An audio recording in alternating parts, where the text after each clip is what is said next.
লোকে আমায় ভালোই বলে, দিব্যি চলনসই। দোষের মধ্যে একটু নাকি মিথ্যে কথা কই।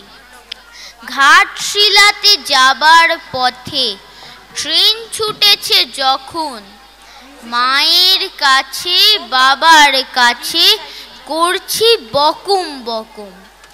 হঠাৎ দেখি মাঠের মধ্যে চলন্ত সব গাছে এক এক রকম ভঙ্গি ফোটে, এক এক রকম নাচে।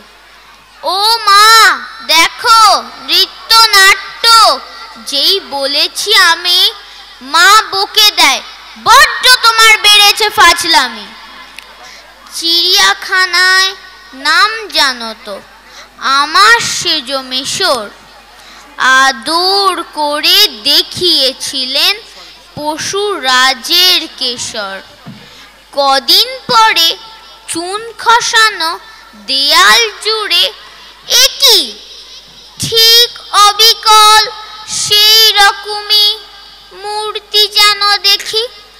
ক্লাসের মধ্যে যেই বলেছি সুরঞ্জনার কাছে, জানিস আমার ঘরের মধ্যে সিংহ বাঁধা আছে।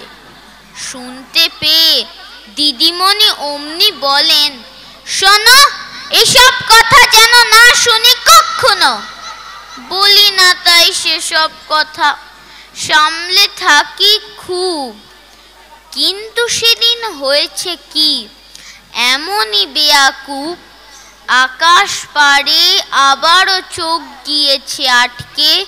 শরৎ মেঘে দেখতে পেলাম রবীন্দ্রনাথকে। ধন্যবাদ।